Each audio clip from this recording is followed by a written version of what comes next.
تو سرکار جن ڈگریوں کی اوقات یہ ہو کہ مخالفین ان ڈگریوں کو کتے جتنی اہمیت بھی نہ دیتے ہوں، ان ڈگریوں کی دھونس ہم پہ کیا، ایسی ڈگری لے کے آؤ جس کے اوپر سارے فرقے متفق ہو. انشاءاللہ میں 1 مہینے میں تیاری کر کے پیپر پاس کر کے وہ ڈگری حاصل کر لوں گا، اور ٹائم قیامت تک ہے. رہ گئی میری ڈگری تو وہ موجود ہے بخاری میں، بلغوا عنی ولو آیا، پہنچا دو اگرچہ تمہیں ایک آیت ہی آتی ہو. الحمدللہ ہم اپنے نبی کی دعوت آپ تک پہنچا رہے ہیں. ہم آپ کو بتا رہے ہیں کہ سورۃ البقرہ کی آیت نمبر 279 میں لکھا ہوا ہے کہ سود کھانے والا اللہ اور اس کے رسول کے ساتھ جنگ کے لیے تیار ہو جائے. اس کے لیے ہمیں ڈگری کی ضرورت نہیں ہے. سورۃ البقرہ کی 279 نمبر آیت اپنی جگہ پہ رہے گی، میرے پاس ڈگری ہو یا نہ ہو. آپ نے ماننا ہے مانے، نہیں ماننا نہ مانے. آپ کہیں چونکہ انجینئر نے بیان کیا لہٰذا میں یہ آیت نہیں مانتا، تو آپ اپنے ایمان سے فارغ ہو جائیں گے. آپ نے ٹیکسٹ کو فالو کرنا ہے. ٹھیک ہے، ٹائم قیامت تک ہے. مفتی صاحب کو یہ علیحدہ سے کلپ بنا کے میری طرف سے حافظہ اللہ تعالیٰ مفتی سعید صاحب کو یہ کہہ دینا ہے. ابھی تو میں آپ سے یہ پوچھوں گا کہ آپ نے عمران خان صاحب کا جو تیسرا نکاح پڑھایا اور آپ کو یہ پتا تھا کہ عدت کے دنوں میں اس طریقے سے نکاح نہیں ہو سکتا، یہ آپ نے کام کیوں کیا؟ اور بعد میں آپ کی آڈیو بھی ریلیز ہو گئی. ہاں، یہ تو ابھی گناہ آپ کے سر کے اوپر ہے. یہ آپ لوگوں کا کردار ہے، دین کی ساتھ آپ یہ کچھ کر رہے ہیں. ہاں، سنن نسائی میں حدیث ہے، ایک صحابی نے کٹھی 3 طلاقیں دے دی تھی. دوسرے جب حضور نے فرمایا نا کہ میں زندہ ہوں اور اللہ کی حدیں توڑی جا رہی ہیں، دوسرے صحابی نے کہا تھا یا رسول اللہ اجازت دے میں اسے قتل کر دوں. ہاں، اور آپ نے اللہ کی حدوں کو توڑا کہ عدت کے دنوں کے اندر نکاح کروایا. تو کوئی اور صحابی ہوتا تو اجازت ہی مانگتا، لیکن ہم تو صرف علمی اختلاف کرتے ہیں. علی بھائی اینڈ پہ ایک ریکویسٹ ہے چھوٹی سی، اور ساتھ میں ایک چھوٹا سا اسی کے اندر سے سوال بھی ہے کہ یہ جو آپ پہ مرڈر تھرڈ ٹائم ہوا ہے، ایک تو ہم سب اسٹوڈنٹ ہمیں پتہ ہے کہ یار آپ کی زندگی ہمارے لیے بڑی امپورٹنٹ ہے آج کے دور میں، اور یہ صرف ہم پہ نہیں ہے، فرقہ نظام کو آپ نے ہی بدلنا ہے. ہاں بدل رہے ہیں الحمدللہ، بدل گیا آلموسٹ، لیکن پھر بھی ابھی آپ کی زندگی مزید ہمیں ضرورت ہے اس کی، تو آپ اس پہ تھوڑی سی سیکیورٹی کو مزید بہتر کر سکتے ہیں اور اس پہ تھوڑا سا فوکس کریں. جی سیکیورٹی بہتر ہے تو وہ بندہ تھانے میں ہے نا. الحمدللہ جذباتی باتیں تو نہ کریں. ہم نے اپنی سیکیورٹی کے جو میئرز ہیں وہ کیمرے میں تو نہیں بتانے، سیکیورٹی لیک ہو جائے گی. ٹھیک ہے، آپ کے لیے اتنا ہی کافی ہے کہ اس بندے کو پکڑ لیا گیا. اگر ہاں پہلی 2 دفعہ آپ یہ بات کر سکتے تھے کہ چیپلی کس طرح اس طرح بندہ پہنچا، اب تو میرے بھائی اس کو باہر ہی پکڑ لیا گیا، اور باقی جو کچھ ہوا اور کون کون سے علماء اپنی ضمانتیں کراتے پھر رہے ہیں تو وہ آپ کے سامنے، تو آپ بے فکر ہیں انشاءاللہ. اور آپ دعاؤں میں بھی یاد رکھیں، اور اس چیز کو موضوع بحث لائے ہی نہ کریں یار، چھوڑ دیں. یہاں جو دار ارکم میں لوگ بیٹھے ہوئے ہیں نا، میری سیکیورٹی کے والے سے وہ آپ سے زیادہ، یا دنیا میں بیٹھے ہوئے کسی بھی میرے سے محبت کرنے والے سے زیادہ کانشیس ہے. آپ لوگوں کی محبت میرے ساتھ ویڈیوز کی حد تک ہے، لیکن جو میری صحبت میں رہنے والے لوگ ہیں نا، ان کی میرے ساتھ جذباتی ایفیلیشن ہے. جس طرح ایک بھائی کی بھائی سے، ایک ماں کی بیٹے سے، ایک باپ کی بیٹے سے، ایک بیٹے کی باپ سے ہوتی ہے، اس جذباتی ایفیلیشن کا حصہ بھی آپ کو حاصل نہیں ہے، کیونکہ آپ نے میرے ساتھ وقت نہیں نا گزارا ہوا. تو آپ یقین کریں کہ آپ میری سیکیورٹی کے لیے جتنے کانشیس ہیں نا، اس سے تھاؤزنڈز آف ٹائم وہ لوگ کانشیس ہیں اور وہ سمجھدار ہیں اور ان معاملات کو لے کے چل رہے ہیں. لیکن ہم اب کیمرے میں وہ چیزیں ڈسکلوز نہیں کر سکتے کہ ہم کیا کیا کر رہے ہیں. آپ بے فکر رہیں، اور انشاءاللہ تعالیٰ ان چیزوں کو ڈسکس کرنے کی بجائے نا آپ دعاؤں کے اوپر زور رکھیں جو آپ کا کام ہے. آپ بے فکر رہیں، یہاں بہت ذمہ داری کے ساتھ کام ہو رہا ہے. ورنہ آپ یقین جانیں جس میں پوری دنیا ایک بندے کے پیچھے پڑی ہوئی ہے، تو آپ دیکھیں کیا سے کیا ہو جائے. تو یہ اللہ تعالیٰ کی غیبی تائید بھی ہے.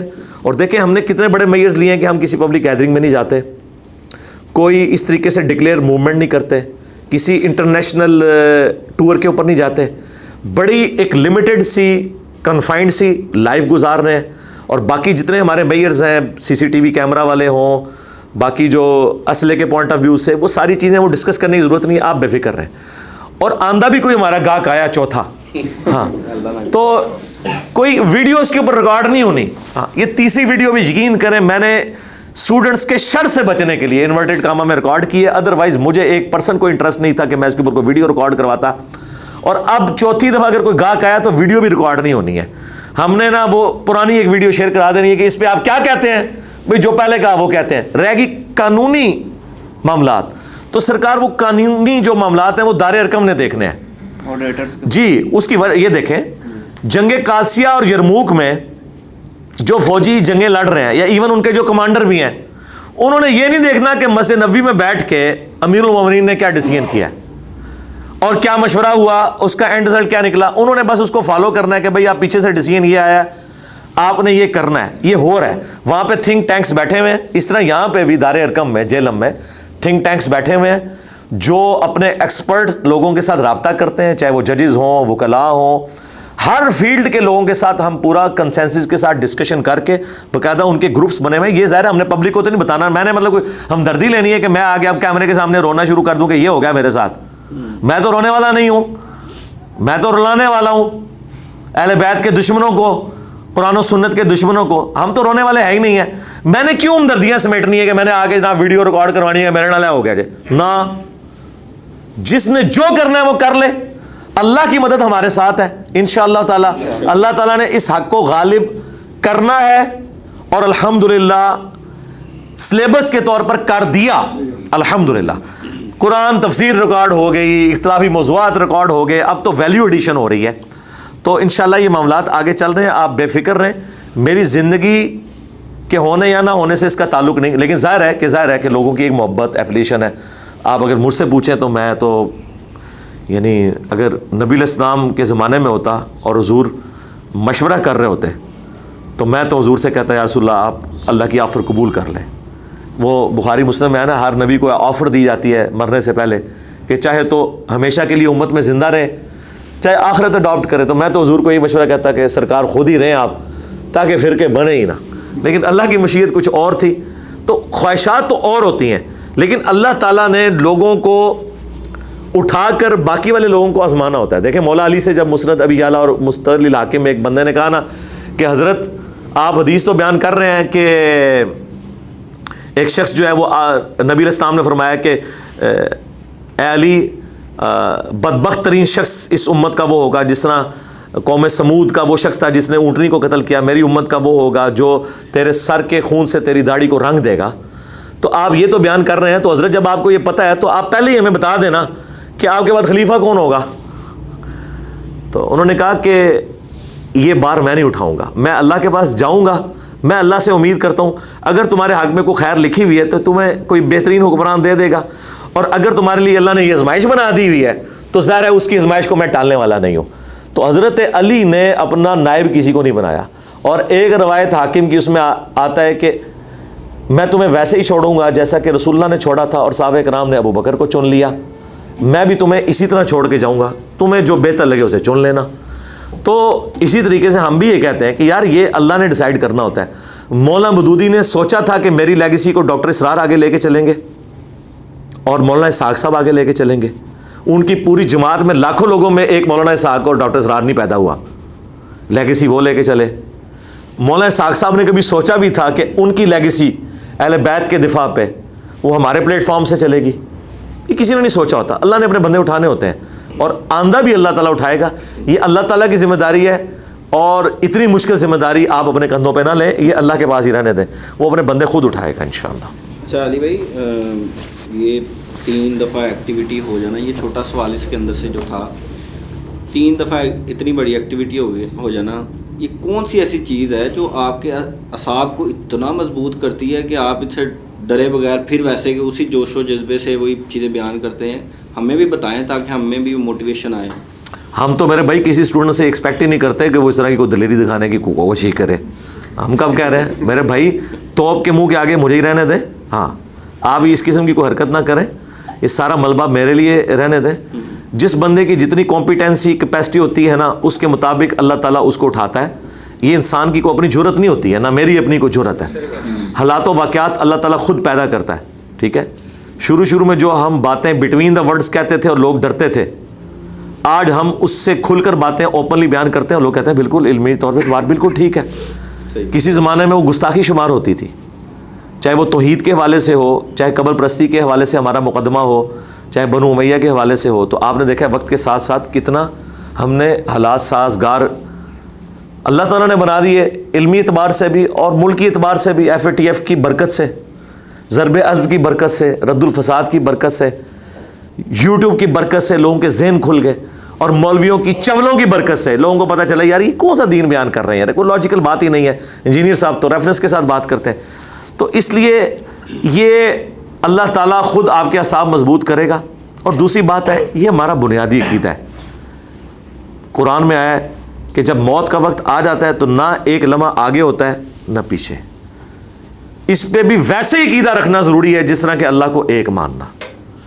تو سرکار پھر اب آپ ہم سے یہ کوشچن کیوں کرتے ہیں کہ آپ اللہ کو ایک کیوں مانتے ہیں؟ بھائی مانتے ہیں، دلائل کے ساتھ مانتے ہیں، بار بار تو یہ کوشچن نہ پوچھیں.